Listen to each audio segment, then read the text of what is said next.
I enjoy hearing this man speak. One, because he shares his years of experience, double digits, double digits of experience in network marketing with great success. And what's exciting, I guess, to me is that, he's all the way on the East Coast. I'm here on the West Coast here. My name is Harrison, by the way. I'm all the way over on the West Coast. He's all the way on the East Coast. So I don't get a chance to actually, rub elbows with him or shake his hand. So I saw him actually for the first time at the Spring Elevate event in Dallas that we had last year, which is another reason why it's a great thing to come to these events because you get to see people that have groomed you in some sense of the word. And so I got to actually rub elbows with him. We're having our next one, which March 9th and 10th. So putting that in there for you guys. So if you haven't done that, that's a great thing. He's added to my success, and just from his perspective of things, there's times just now I'm just talking to me. There are times I can complicate things. I start thinking, overthinking, and I can listen to him one time and he says something. It just shows you how to follow a simple system and with finesse. It's such a great thing. And I'm just like, this is where I hone in to do those different things on there. So a couple of weeks ago, he shared with us the art of sorting, which something I saved. I saved as my favorite. If you have not seen it, I recommend you go see it again on Destiny International. It is a great one as far as honing skills. And then last week, he shared with us, what do? We invite and we share events, right? Right? We talk about those things. So I'm going to get myself out the way and I'm going to just introduce this man, Mr. Curtis Evans. Are you there, sir? It's a great honor to meet you as well. So we're about to get started. Thank you very much for such a great introduction. And I don't know exactly how old you are. I can tell you I'm old as the hills. But so when I first got started, I was listening to a lot of folks that were a little older than me, and they had the experience. So why in the world would you want to do something, build a building, fix a car, paint, I don't know, whatever it is you want to do, and somebody right next door to you have already done it before, and you wouldn't go over there and get that advice. So that's good. No matter how old you are, there's somebody older than you that's done it longer. So that's something that it works for very, very young people, people in the middle ages, and then the older folks as well.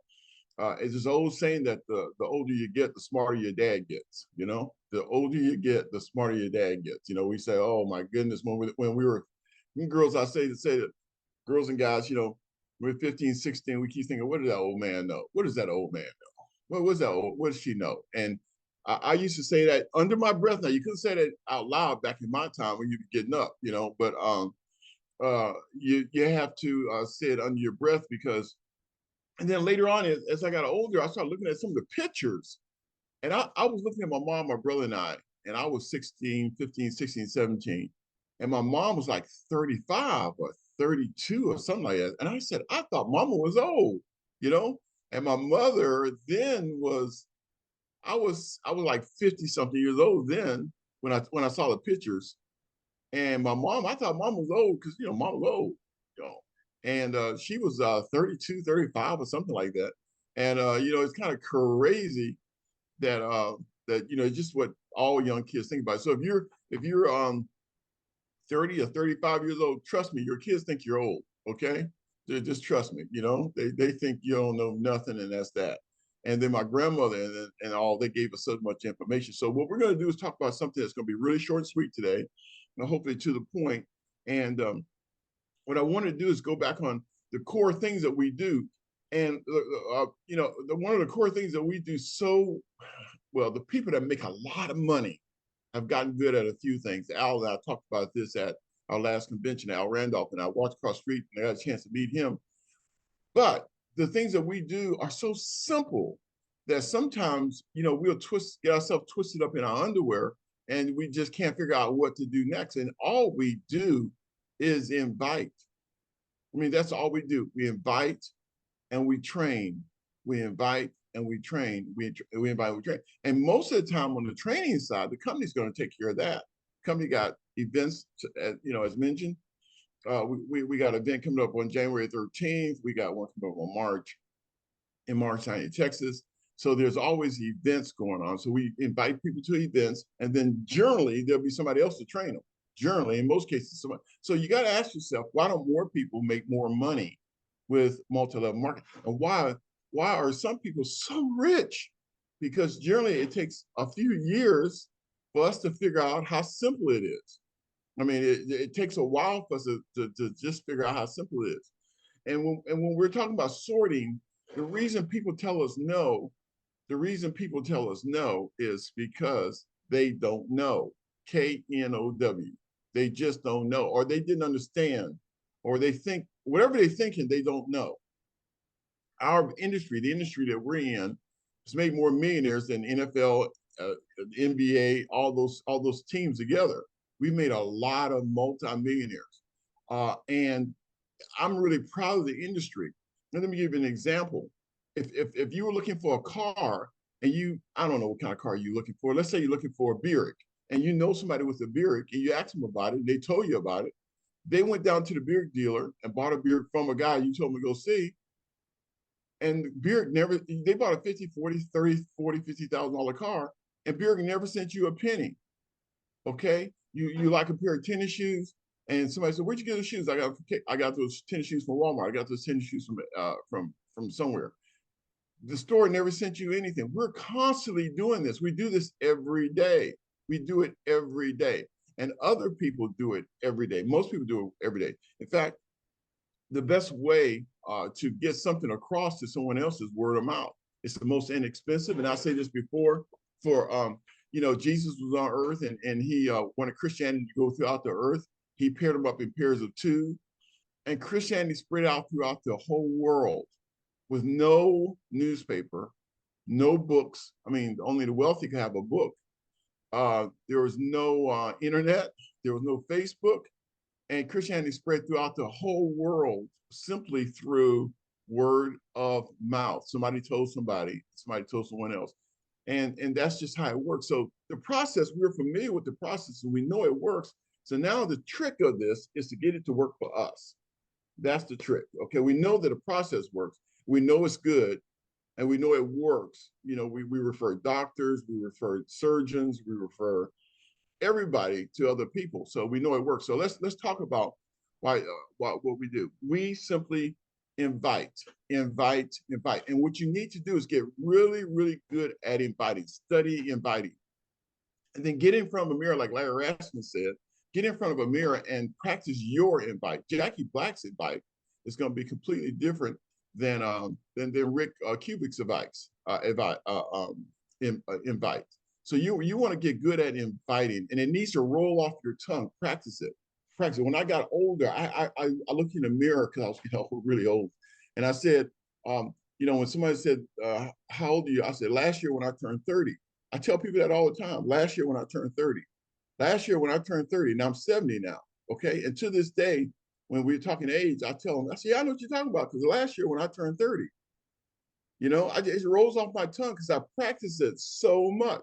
If I was talking to Al Randolph right now, and we were talking about when remember you get 50, I said, "Yeah, I know exactly what you're talking about." Because last year when I turned 30, my legs started bothering me, my arms started bothering, just stuff like that. So I said it so much to me in the mirror that when it was time to say it to someone else, it automatically rolled off my tongue. And so sometimes we kind of trip up each other because we can't get it out. I mean, we're looking at somebody that's saying, "Hey, what do you do for a living? What do you do?" And we're like, so practice to yourself in your mirror. Remember, you got to look at the man in the mirror. If anybody's a problem with anything, it's probably you. Look at the man in the mirror, okay? And so your job is to practice inviting. Now, the reason people tell you no is, one, they didn't understand what you were trying to get them to do, or number two, it was just a bad timing. It's just a bad timing. I was in Sacramento not too many, a year and a half ago, and Douglas Wolf, I see, he's from Sacramento. How you doing, sir? And yeah, great. I was in a little town called Chico, I think it was. Somewhere around there. Okay. But a lot of people from the West came out to Sacramento's Gold Rush back there in the day. And a lot of people came. It was, you know, somebody told somebody, told somebody, told somebody, told somebody, and then a lot of people from the east start coming to the west without the internet, maybe without cable or trains or anything. They came out there, and so our job is to just to invite, invite, invite, invite, and I just want to just reemphasize just what we have to do. And so let that thing roll off your tongue. Let it roll off your tongue. There's gold out west. There's gold out west. There's gold out west. You know, there's gold out west. How did that many people get out there? Because somebody came back after being in a wagon for a year. They came back and said it's gold out west, and so and more people went out west. And there's gold in network marketing. So I need you to figure out how you're going to do this, how you're going to say it. Now, there's lots of ways of doing it. I'm not going to tell you how or what is the best way for you, but practice, practice, practice inviting so that it becomes so easy to roll off your tongue. And generally, what you want them to do is listen to somebody that knows more than you. Okay, generally. And I got a guy by the name of Ishmael. Tomorrow night at 7 o'clock, he's going to be on a call, and he's explaining how this business works. I really want to get you on. Could you come? It's a Zoom call. Yeah, I can do that.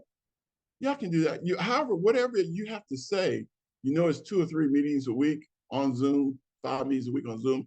Then invite people to that meeting so that they can take a look at it. Pretty soon, we're going to have personal meetings in all the cities in the United States. You can invite people to that meeting, okay? Because what you want to do is invite them to get some information, okay? And then you're going to tell you're talking about how good Doug Wolf is, how Mr. Wolf is really good at this business. He's going to be speaking tomorrow night. I want you to listen to him. Where is it? So it's, oh, I'll work. Hey, listen, it's on Zoom. I'm going to send you a link. I want you to come in and listen to it. Just however you need to do to get them to take a look. Now, Mr. Wolf might not come. You know why? He just got a raise. They just gave him a company car. He's got a plane. They got him flying all over the country. He's living really good right now. Everything is all in his favor. Everything's in his favor. You can't recruit him, okay? He's happy, okay? So it had nothing to do with your invite. Sometimes we take it personal when somebody doesn't do something. So we just can't take it personal. We just got to keep practicing, practicing, practicing, practicing, practicing, practicing, practicing, and invite. Now, I'm going to show you a couple of videos today. Now, hopefully these will help you. And then we'll be done. But what I want to do, because sometimes I found that listening to someone else, remember, I want you to listen to someone else. The one of them is kind of funny. It's from the sitcom Friends, okay? And basically what it does, it said you might start off bad, but you just don't quit. Keep going until you get really good at inviting, okay? And that's what I want you to do. And remember, when you're just starting something, you're going to be bad at first. You're not going to come into anything shooting 3-pointers like Steph Curry does. You're going to be missing and missing and missing and missing until you finally get it. And then you're going to notice, oh, I need to say it like that, or I need to say it like this, or more people listen to me when I do that or this, okay? So let's take a look at one of the videos, and I want you to show somebody that I want you to take a look at this and see why you may be bad at first before you get good, and that's okay. Everybody was bad before they got good. A sports car? Wouldn't it have been cheaper to just stuff a sock down there? That's not what this is about, okay? I am a sports car enthusiast. I've always been into cars. Hey, what's the horsepower on this thing?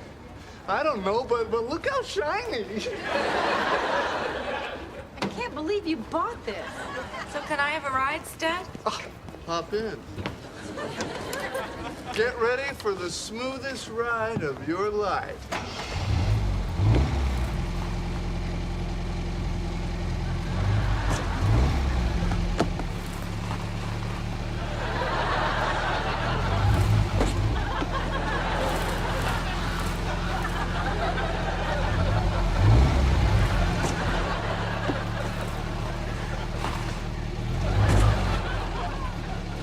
Damn it!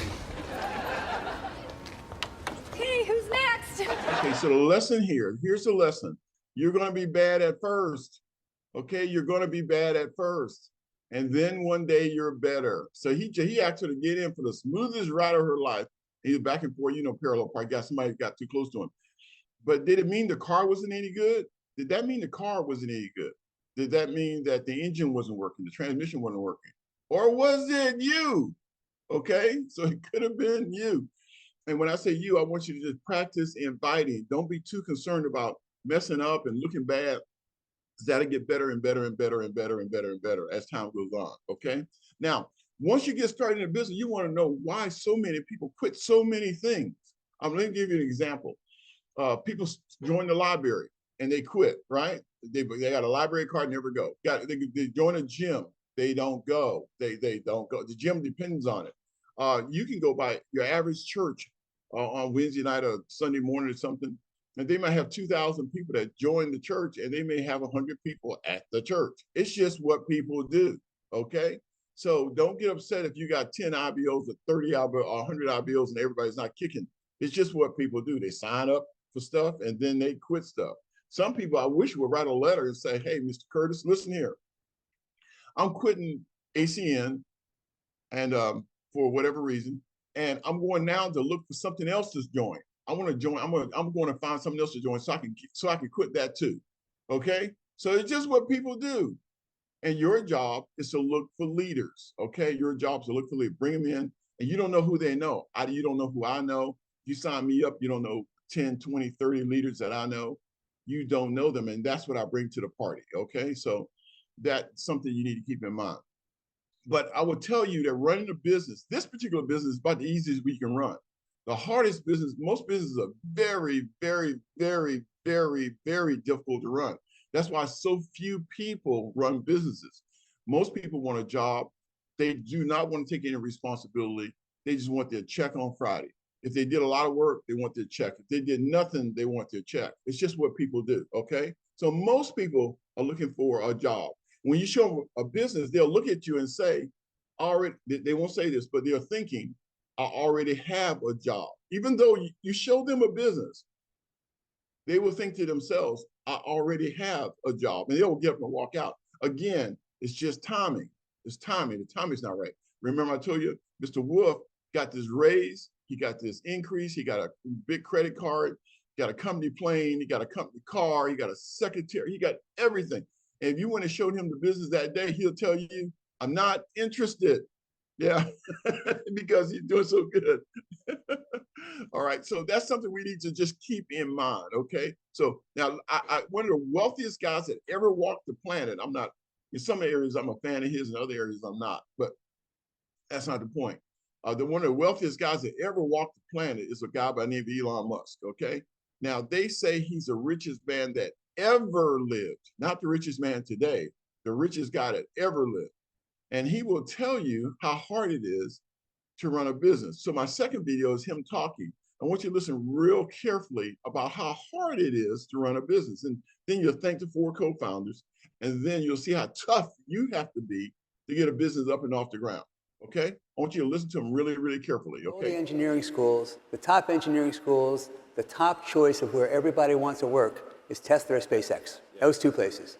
Do we have all these people coming up and fighting each other for the job, or they're working together? How do you get people to say, gee, I could buy that real expensive house, but I'm not going to do that? Boy, I could go on vacation, I'm not going to. As a company has prosperity and then people become wealthy, then for a lot of people, once they become independently wealthy, they just can't bring themselves to work, or they don't want to work. And that's totally understandable and no judgment. And I have a lot of friends who are extremely talented, and they had some success earlier in life, and they just decided that was enough trauma. One of my good friend of mine saying, for starting a company is like eating glass and staring into the abyss. So when people tell me, well, what can you do to encourage entrepreneurs to start companies? I'm like, if you need encouragement, don't start a company. So he said, if you need encouragement, he said, what? Don't start a company. What he meant by that, you have to be the encouragement. You got to be the guy that keeps you going, okay? And so most people, you got to call them, come to work, got to call, you got to encourage. But that's not what we do. We're looking for self-starters, and you are looking for people that will come in your business, show them the plan, and they're self-starters. They go out there and figure it out, because most of life is figuring it out. Most of life is figuring it out. I was born and raised by my mother and father in Fresno, California. And all over, but Fresno specifically. And I can tell you, they taught me to go out and get a job. It's in my DNA to go get a job, get a good education, get a good job, and don't ever quit that job no matter what. okay? And so that's what they were taught. So sometimes when they see a business, they just can't, they don't understand what it is. They don't get it. But that's not our problem. Our problem is to sort, art of sorting. Are you open to making any money around your busy schedule? Hey, you'll be good at what I do. What do? My company's looking for people like you. Those are words that come off my tongue because I practice them. Ready? You'll be good at what I do. Just somebody you run into. Or my company is looking for people like you. And they'll say, whoa, what is that? I got a guy by the name of Rick. He's going to be talking tomorrow night, and he's going to explain the whole thing. I don't want to mess it up. I'm going to send you a link. I want you to jump on, and let's see if you can make it. And they'll jump on. They may not be interested, but they'll jump on. Your job is to invite. Okay, if we did nothing else today, our goal was to teach you to invite and to learn that it's hard. And the reason it's hard is because we got to get past us.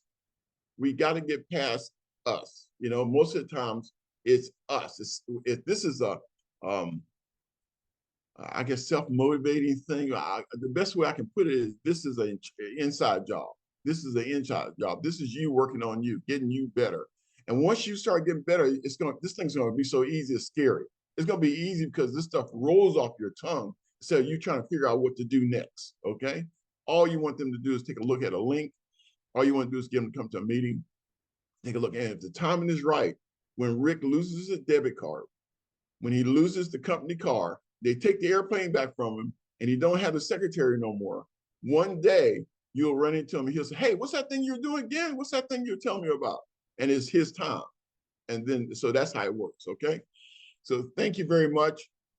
That takes care of my portion of the meeting today. I'm gonna turn it back over to you.